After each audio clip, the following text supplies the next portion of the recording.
when Preston, we voted to include Preston in our Hall of Honor, it was a great delight to me. I assumed that the WC would introduce him, but I finally, no one said anything about it, then who was going to introduce him, and I finally asked WC who's going to. He said, "Well, you are." That's the way I got a text message from WC to that effect. That's all it was. You are.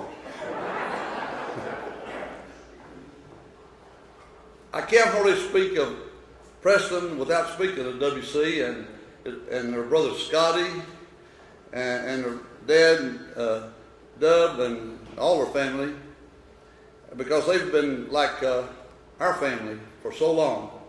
They were here when I came, and WC grew up the same age as our son and spent some nights in our home eating at our table till I realized I couldn't afford to feed him.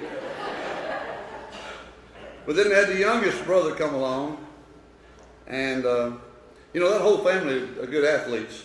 And Preston, I told WC, somewhat teasing him, because WC, as you all know, is All-American at TCU and was a great athlete here, and he's in the Hall of Honor already.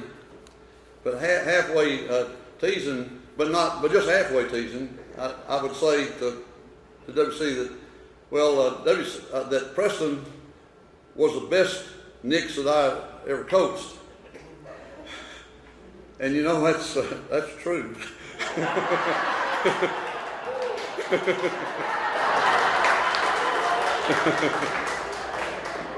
However,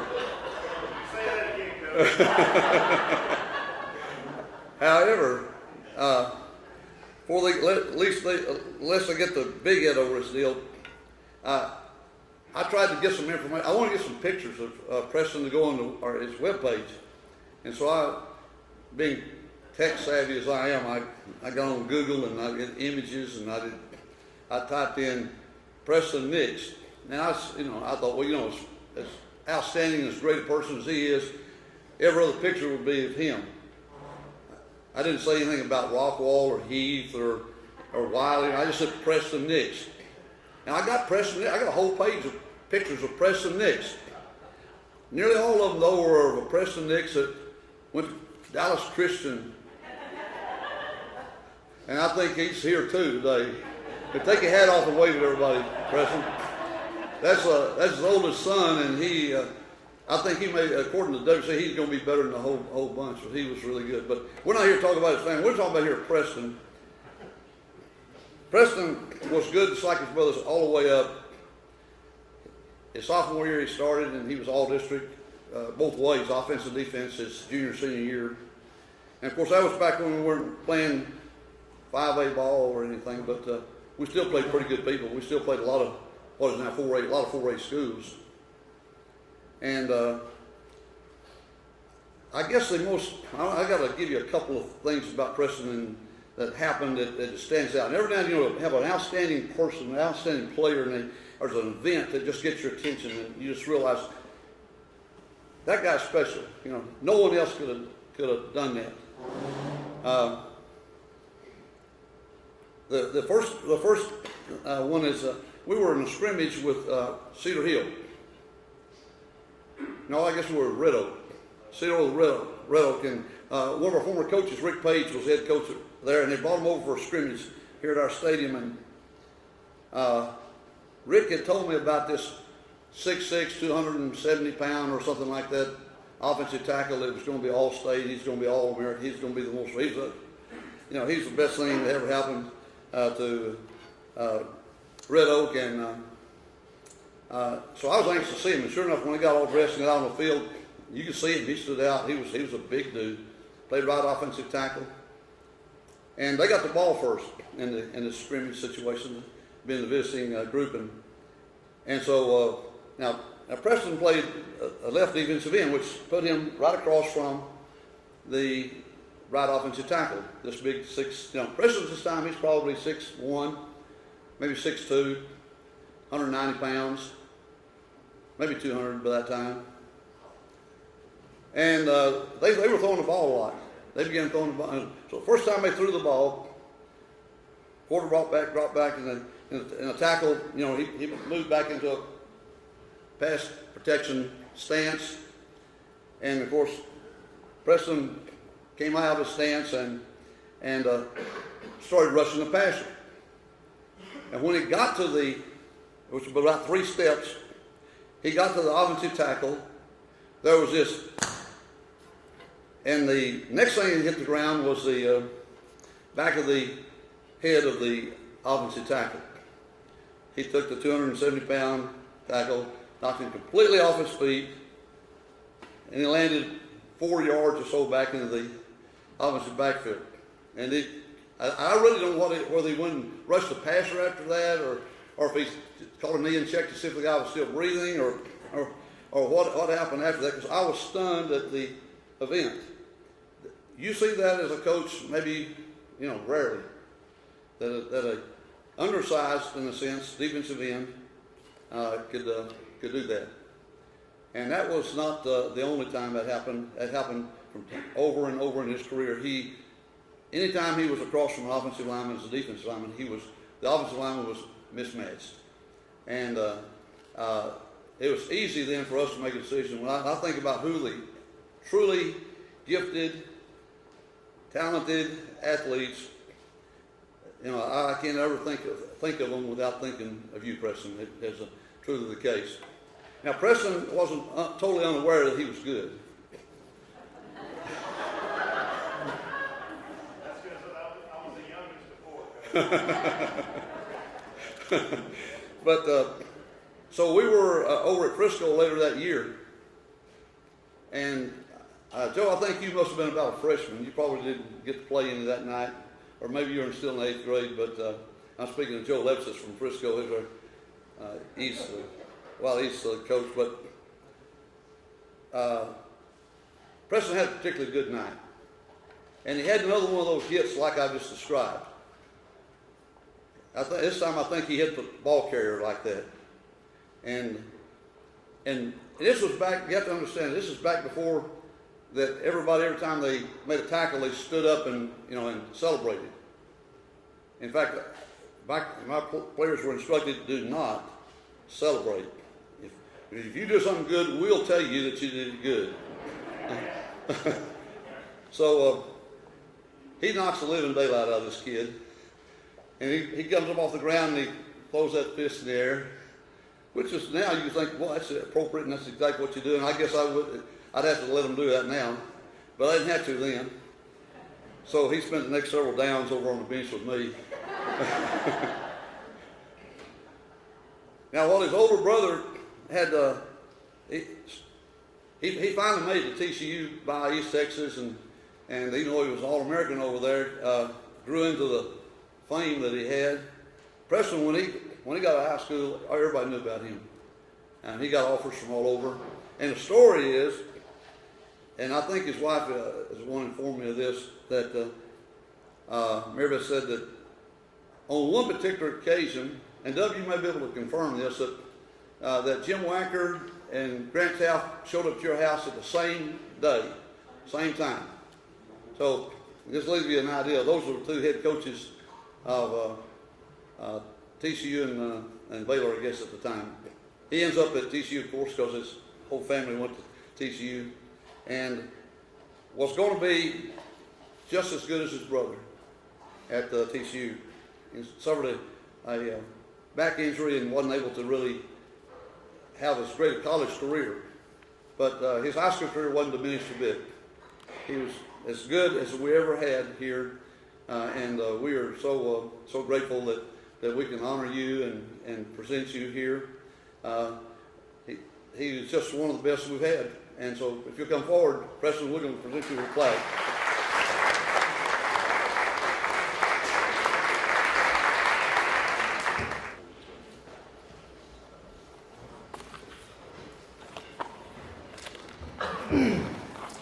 I won't be long. I'll say a few words. I was reminded tonight every time I say that, it turns out to be a much longer. So if I go over time, Mary Beth, please just show me your hand. Yeah, guys, I'll be honest. Notoriety in my family, there wouldn't have been any if I hadn't come along. I think that was pretty obvious by Coach Schaefer's speech. I've got a father who owned one of the most successful electrical business in Dallas-Fort Worth for many, many years. He was inducted into the Hall of Fame at his high school as well. I've got my oldest brother, who was everything at Garland High School, and I'm still tired of hearing about it. He actually won the Golden Gloves as well. He got a full ride at TCU. So I had to live in those footsteps. I've got a middle brother who you all know, WC next. Golly, the holes in the Saxe house, the walls were covered with holes many years because my brother threw me through the wall many times. But it was out of love and to make me tough and strong, mentally, physically, emotionally, and it's worked out. So I wouldn't be here today without him. Deborah had a great career here at Wylie. Went on later to play at TCU. As Coach Schaefer said, he was an All-American. The All-Southwest Conference. He was pretty much all everything there as well. He's in the Hall of Fame at TCU. I mean, and if he hadn't broke his kneecap in half, he'd have played in the NFL. I've got a sister here, Tammy. You can't hardly see her. She's the shortest of all of us. She's child number 3. She was the mascot here, as well as homecoming queen. So she's been a great sister, and she's been the glue of the family for many years. My mother has been Teacher of the Year here in the state of Texas as well. So you can see I had a tough hill to climb, being the youngest of 4. So here we are now. I'd just like to mention a few things. I do have my cheat sheet up here. Again, I would like to thank you for the opportunity to become a member of the Wylie Hall of Honor. I had the privilege of playing under one of the most successful high school coaches in the state of Texas during the time that I was playing. And I guess Coach Schaefer was coaching from the 70s till I'm not sure how long. But he's one of the most successful coaches that actually coached in the state of Texas. He's a legend in his own right, and that's Coach Schaefer. And I appreciate everything that you've done for this community, etc. As a Wylie Pirate, I had a great opportunity to attend a great high school. It's not the mansions they built today, but it was good for us. We had an excellent faculty. At the same time, I was privileged to play with some outstanding players, and we had some excellent coaches that helped me become a pretty good football player. 2 individuals, my brother WC and Coach Schaefer, may disagree with that last statement, as I understand that these guys still take credit for any and all the success I had in football, and maybe success today. In 1986, seems like yesterday, I had several football scholarships offers to Division I schools for the defensive end positions. I felt like the good Lord wanted me to be at TCU under another great coach, the late Jim Wacker, Coach Jim Wacker. Though my football career was cut short because at TCU because of a back injury, I had the opportunity to travel, meet a lot of good players, and play some for the TCU Horned Frogs. I was blessed with good friends from TCU, and actually met my best friend, my wife, Mary Beth. She's also the mother of our 6 children in the background. So we've got Preston, Peyton, Palmer, Presley, Porter, and Paxton. Boy, girl, boy, girl, boy, girl. The oldest 3 are at Dallas Christian. The youngest 3 are at Amy Parks. They're in Heath, Texas. Coach Schaefer and his staff, Coach Dorsey, Coach Terry, the late Coach Yard, and several others helped make us a great team by the leadership that they provided. I can recall Coach Schaefer. I had a third personality which fit me because I played defensive end as well, and it really grew with me because I did lose it at times here and there. But I do recall Coach Schaefer coming up every so often, especially when we played against scout team. Everybody loves to kill the scout team. I was one of them. So they couldn't get a playoff 8 out of 10 plays because I'd be in the backfield. That's the only thing I'll say to brag. But they couldn't get a playoff. And he wanted to everybody to play their roles on defense. So I'd throw a little hissy fit. And Coach Schaefer periodically, not all the time, mind you, but he would come over, put his hand around my neck, say, "What'd you have for lunch today?" Now, what girl are you dating? You know everything's going to be all right, right? Everything's good. You okay? And he would do that periodically. And one of the things he'd always say, you know, you're nothing but a big teddy bear, and you know I love you. And that's how he treated his players. And I think because of the way that Coach Schaefer and the rest of the staff treated us as players, but also as individuals, they were able to get the best out of us. With that said, I'll briefly share only 3 life lessons that I've learned from Coach Schaefer and the rest of the Wylie Pirate football family. Number 1 is trust. We learn to trust one another. As a player, you learn to trust your coaches and the players around you, just as you do today. The same is true and has been in the workforce, my family, etc. I've utilized the same skill sets to earn the trust of my workers, co-workers, the guys I've worked for and with over the years, and it's helped make me a successful businessman. Teamwork. I think we all know there's no I in teamwork. We heard that many times. We were taught that football is a team sport. There's no individuals. You're only as good as your weakest link. We heard that many times. The same is true in our careers. It is my job to be the best player I can be. I strive to be the most prepared in what I do on a daily basis and bring those who are not up to par up to speed. Perseverance. The definition of perseverance is steadfast in doing something despite difficulty or delay in achieving success. Don't give up. Do not give up. There were times I didn't want to get out of bed. There's times I didn't want to go lift weights. There's times that I didn't want to give 110% of practice. But I did. And I think it had to do with the coaches that taught us. They taught us how to persevere, to push through the emotional and the physical demand that football demands. If you're going to be successful, you have to be willing to go where most will not. This same mindset has stayed with me throughout my career. Thus, I have trained, managed, set many sales records throughout my career, and I attribute a lot of that success to the fundamentals that my coaches, like Coach Schaefer, taught me during those years. Spiritually, Coach Schaefer led by example. He wasn't afraid. He wasn't shy about his faith. Thank goodness, as I would say. Coach Schaefer is actually a strong Christian leader that happens to be a great coach and a great teacher. Ironically, I've had the opportunity to coach youth football over the past 13 years. In Heath, Texas. I've had the privilege of coaching my 2 sons, Preston and Palmer, Peyton actually in softball. Another gentleman by the name of Shannon Rodden and myself formed HHCA Youth Football League in Rockwall 8 years ago. That stands for Heath Hawks Community Athletics.